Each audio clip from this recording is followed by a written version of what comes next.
किन मुख लुकाएको भाइ? ओइ छिटो माथि हेर, छिटो ल हेर। यो दशैंको मुखमा कस्तो चाहिँ खराब पर्फर्मेन्स दियो रियल म्याड्रिडले। ठ्याक्कै दशैं सुरु भएको बेलामा मुडै खराब गर्थ्यो यार।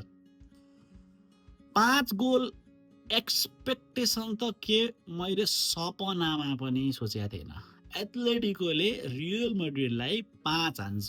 कुन रियल म्याड्रिड भन्दाखेरि यो season one of the best defence जसले देखाइरहेछ। ओपन प्लेमा गोलै हान्न सकिरहेको छैन जुन टिमलाई, त्यस्तो टिमको अगेन्स्टमा एथलेटिको म्याड्रिड जसले चाहिँ राम्रोसँगले गोल स्कोर गर्नलाई चाहिँ स्ट्रगल गरिरहेछ। लास्टको 10-12 वर्षको सबैभन्दा वर्स्ट स्टार्ट जुन टिमले गरेको छ अन्डर डिएगो सिमियोने, त्यस्तो टिमले सबैभन्दा फर्ममा भएको टिमलाई 5 हान्दियो। अलिकति पचाउन मलाई गाह्रो भइरहेछ, but it is what it is. यो नेसेसरी थियो रियल म्याड्रिडको लागि। मैले चाहिँ यसरी लिए, नेसेसरी थियो। सिजनको सुरुवातमा यो कुरा आउनु भनेको अलिकति ग्राउन्डेड पनि बनाउँछ। कसैले पनि गोल हान्न सकेको छैन, सबै गेम जितेको छ, टाइटल जित्न लाग्यो, यो त्यो भनेर अलिकति हावामा उडिरहेको थियौँ। म पनि उडिरहेको थिएँ, हामी सबैजना चट्टसँगले उडिरहेको थियौँ। यसरी धोबी पसारे यसरी पसारिदियो र बेलैमा पसारिदियो। त्यसको लागि चाहिँ थ्याङ्कफुल हुनुपर्छ केटा। पछि गएर बार्साले 5 हान्नुभन्दा त एथलेटिकोले 5 हानेर पछि बार्सासँग आफ्नो मिस्टेकहरूलाई करेक्ट गरेको राम्रो हो। डिएगो सिमियोनेले एक्ज्याक्टली जसरी खेल्दाखेरि रियल म्याड्रिडलाई जित्न सकिन्छ त्यसरी नै खेल्यो। ट्याक्टिकली जित्यो, मेन्टल्ली जित्यो, सबै तरिकाले डिएगो सिमियोनेले प्रुभ गर्यो कि ऊ पनि एउटा खतरनाक नै ट्याक्टिसियन हो है भनेर। अलिकति डिफेन्सिभ खालको ट्याक्टिसियन हो, but he is a master mind. ल हामी अब म्याचको कुरा गरौँ।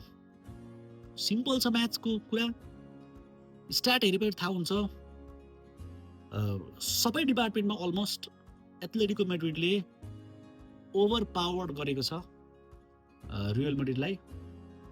एक्सजी 2.3 को अराउन्डमा छ एथलेटिको, तर गोल हानेको छ 5। सो यहाँबाट हामीले एउटा कुरा के बुझ्न सक्छौँ भनेदेखि 2.3 एक्सजी भएको टिमले 5 गोल्स हान्छ, लाइक डबल गोल हान्छ भनेदेखि उनीहरूको एट्याक एकदमै ज्यादा इफिसियन्ट छ भन्ने कुरा बुझ्नु पर्यो। उनीहरूको एट्याकले एकदमै दामी नै खेलेको, हदै राम्रो खेलेको भन्ने कुरा बुझ्नु पर्यो। र अर्को कुरा के बुझ्नु पर्यो भनेदेखि रियल म्याड्रिडको डिफेन्स कति लोदर रहेछ भन्ने कुरा बुझ्नु पर्यो। 2.3 एक्सजी भएको टिमले 5 गोल्स हान्छ भने पछाडि आफू कति नराम्रोसँगले डिफेन्स गरिरहेको रहेछ त, यो कुरा पनि एक्सपोज भयो। र रियल म्याड्रिडको साइडको एक्सजी हेर्नुहोस् 0.6 को अराउन्डमा छ र गोल हानेको छ 2। सो यहाँबाट अर्को कुरा पनि के प्रुभ हुन्छ भनेदेखि रियल म्याड्रिडको एट्याकमा प्रब्लम छैन है। रियल म्याड्रिडले पनि लाइक आफूले राम्रै इफिसियन्सी देखाएको, एट्याकरहरूमा खासै धेरै प्रब्लम छैन भन्ने कुरा यहाँबाट क्लियर हुन्छ। अब प्रब्लम कहाँ भयो त रियल म्याड्रिडको भने पछाडि? एट्याकमा त प्रब्लम रहेन रहेछ। प्रब्लम कहाँ भयो? मिडफिल्डमा प्रब्लम भयो। सबैभन्दा ठुलो प्रब्लम मिडफिल्ड भयो र सबैभन्दा ठुलो प्रब्लम डिफेन्समा भयो। मिडफिल्डरहरूले के गरे भनेदेखि नि यो लाइन डिफेन्सको भयो, यो मिडफिल्डको चुआमेनी र भ्यालभर्डेको लाइन भनौँ डिफेन्सको भन्दा अगाडिको यो बाइपास भयो। लाइक जसले पनि एट्याक गर्न सक्यो, यो छ कि छैन भन्ने कुरा मतलब भनेर सिधै डिफेन्सतिर बल आइरहेको थियो। एथलेटिको एट्याकरहरू यो मिडफिल्डको यो लाइन ब्रेक गरेर इजी तरिकाले डिफेन्डरसम्म आइसकेको थियो। यो धेरै नराम्रो सिग्नल हो। यति सजिलै डिफेन्सिभ मिडफिल्डरको लाइन तोडेर यति सजिलै आउन नसक्नुपर्ने हो। So we have to work on that. एउटा कन्ट्रोलरको आवश्यकता छ, एउटा ब्रेकरको आवश्यकता छ जसले अर्काको एट्याकलाई ब्रेक गरेर आफूले काउन्टर एट्याक इनिसिएट गर्न सकोस्, लङ पासहरू निकाल्न सकोस् एक्युरेटली। भिनिसियस जुनियरलाई लेफ्टबाट, अब मास्टान्टोन अथवा गुलरलाई राइटबाट, एम्बापेलाई अगाडि, अनि त्यस पछाडि बेलिङम पनि आइसक्यो। यिनीहरूलाई काउन्टर एट्याकमा प्लस एट्याकिङमा राम्रोसँगले युज गर्न सक्ने एउटा मिडफिल्ड चाहिएको छ भन्ने कुरा चाहिँ छर्लङ्गै भए म चाहिँ हैन। बाँकी डिफेन्समा धेरै ठुलो मिस्टेक्सहरू भयो, आउट अफ पोजिसन भए खेलाडीहरू। तर सबैभन्दा ठुलो इस्यु फिजिकलिटी, एग्रेसन, मेन्टालिटीमा अलिकति प्रब्लम छ भन्ने कुरा बुझ्यो। जुन टिममा सर्जियो रामोस जस्तो एग्रेसिभ, फिजिकल्ली एकदमै तगडा खालको सेन्ट्रल ब्याक थियो, जुन टिममा पेपे जस्तो एग्रेसिभ हैन अपोनेन्टको खेलाडीहरू डराउने छेउमा आउने डराउने खालको जुन सेन्ट्रल ब्याकको कम्बिनेसन भएको टिम हो रियल मैड्रिड, त्यहाँबाट लुते ल्याङ्ग्रे डिन हाउजेनमा आउनु, मिलिटाओमा आउनु भनेको अलिकति यस्तो खालको गेम प्ले भएको टिमको अगेन्स्टमा चाहिँ प्रब्लमेटिकै हुने रहेछ। मैले यी दुईटा डिफेन्डरहरूलाई नराम्रो भने होइन है, डिन हाउजेन अति बवाल हो, मिलिटाओ त अति नै बवाल हो, तर यस्तो खालको गेम प्ले भएको टिमसँग चाहिँ अलिकति कन्सियस हुनुपर्ने रहेछ। उनीहरूले आएर जिस्क्यायो, ए भाइ फुच्चे ए लुते भन्न जिस्क्यायो, त्यो 6.5 फिटको सोरलोत होइन, अरू सबैजना 6 फिटभन्दा अग्लोको थियो सायद खेलाडीहरू, त्यही एउटा आल्वारेज बाहेक होइन, उनीहरूले आएर जिस्क्यायो होइन, पोक गर्यो, केटाहरू अलिक एग्रेसिभ हुन खोज्यो, हामी त रियल मैड्रिड हो भनेर, तर लुतेहरूले अलिकति यस्तो बेलामा एग्रेसन देखायो भने मिस्टेक्स गर्छ।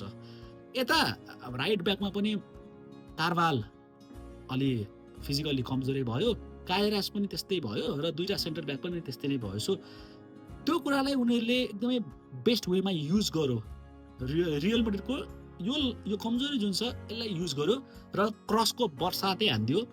म कसम हरेकचोटि अट्याक गर्दाखेरि बक्समा क्रस आइरहेको थियो र मेरो मुटु यहाँ आइरहेको थियो, यो हरेकचोटि यिनीहरूले गोल हान्छ कि यार, लास्टै धेरै क्रस हान्यो त, यो लुते ल्याङ्ग्रेहरूले त ह्यान्डलै गर्न सकिरहेको छैन यार, डिन हाउजेनले त कन्ट्रोलै गर्न सकिरहेको छैन यो क्रसहरूलाई, जबकि उसको पनि हाइट अग्लो छ। यो म दिमागमा आइरहेको थियो, हेर्दा हेर्दै गोल खायो नै होइन। सेट पिसहरूमा हरेकचोटि सेट पिसहरूमा चाहिँ थ्रेट देखिरहेको थियो।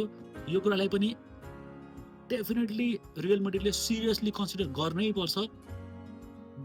पर्छ। अलिकति बेलैमा यो कुराहरू हामीले थाहा पाएको कारणले गरेर ठिक छ भविष्यको गेम्सहरूमा काम लाग्ला, तर हिजोको गेममा चाहिँ रियल मैड्रिड अलिकति एक्सपोजै भएको। बाँकी एकदम स्पेसिफिक भएर खेलाडीहरू पिक गरौँ।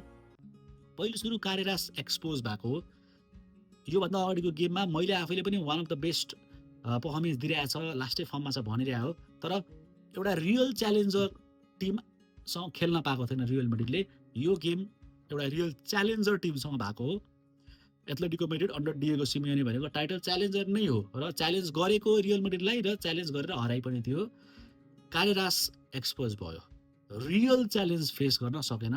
डिन हाउजेन फिजिकल्ली अलिकति गाह्रो पर्दो रहेछ भन्ने कुरा अलिकति एक्सपोज भयो, प्लस अलिकति ज्यादा एग्रेसिभ खेल्ने टिमसँग डिन हाउजेनले नसक्ने रहेछ भन्दा पनि हिजो अब सायद उसको खराब दिन थियो। सो यो कुरा पनि अलिकति एक्सपोज भयो। यो दुईटा खेलाडी, अर्को एउटा खेलाडीको हो भने चुआमेनी, यो भाइ राम्रो त खेलिरहेको थियो, जाबीको अन्डरमा राम्रो त खेलिरहेको थियो, बट खै के भयो हिजोको गेममा त मैले राम्रोसँगले यो पुरै गेमभरिमा सेटल नै हुन सकेको देखिनँ चुआमेनीलाई।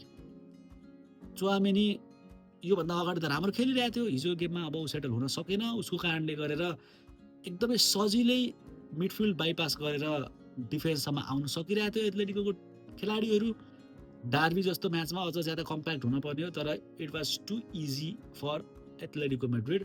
भ्यालभर्डेको पनि नराम्रो गेम भएको, बट भ्यालभर्डेलाई यहाँनिर किन ल्याउँदैन भनेदेखि भ्यालभर्डे बक्स टु बक्स मिडफिल्डर हो, डबल पिभोटमा डेफिनेटली उसलाई अलिकति सपोर्ट चाहिन्छ र सपोर्ट उसलाई चुआमेनीले नै दिने हो।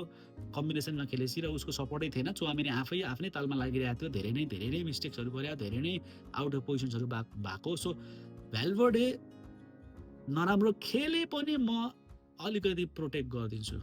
बेलिङगम आयो, अब धेरैजनाले क्वेसन गरिरहेको थियो बेलिङगमलाई स्टार्ट नगराएको भए हुन्थ्यो भनेर। मेरो पनि ओपिनियन त्यस्तै त हो, बट रेडी चाहिँ थिएन खेल्नको लागि। डाइरेक्ट यस्तो बिग म्याचमा ल्याइहाल्नु पर्ने आवश्यकता चाहिँ थिएन, यति राम्रो चलिरहेको थियो अगाडिको खेलाडीहरूको कम्बिनेसन, तर फिजिकलिटी पनि हुन्थ्यो एउटा बेलिङगम आउँदाखेरि होइन। एकदमै डिफेन्सिभ खेल्ने टिम हो नि त एथलेटिको। सो हाइट फ्याक्टरले पनि फिजिकलिटीले पनि साथ दिन्छ र एट्याकिङमा एउटा एकदमै एक्सपिरियन्स्ड इलिट लेभलको प्लेयर भयो भनेदेखि रियल मैड्रिडलाई सजिलो हुन्छ भन्ने सोचेर ल्याएको होला सायद। ठिकै छ, स्टिल केही बिग्रेको होइन क्या अरे। 10वटा पनि गेम भइसकेको छैन लालिगामा, र अहिले एउटा यस्तै खालको लस अथवा एउटा झापड आवश्यकता थियो, ग्राउन्डेड हुनुपर्छ रियल मैड्रिडले पनि। सो आई एम ह्याप्पी कि बेलैमा यो रिजल्ट आयो। यो पछि गएर च्याम्पियन्स लिगको नकआउटमा गएर अथवा टाइटल डिसाइड हुने बेलामा नै एथलेटिकोसँग अथवा बार्सासँग गएर यस्तो भएको भएदेखि मेन्टल्ली पनि हिट गर्थ्यो होला र त्यसले धेरै ठुलो असर गर्न सक्थ्यो। बेलैमा गऱ्यो, पोइन्ट अहिलेसम्म लुज गराएको थिएन। सो यो पालि 3 पोइन्ट लुज गर्दाखेरि खासै बबाले उत्पातै भयो भन्ने टाइपको चाहिँ अलि हुँदैन। So I will take it as a lesson, I will take it as हामीलाई मिस्टेक्सहरू पत्ता लगाउने एउटा के भन्छ मौका हो यो भन्न म लिन्छु। See you all in the next video. जय नेपाल।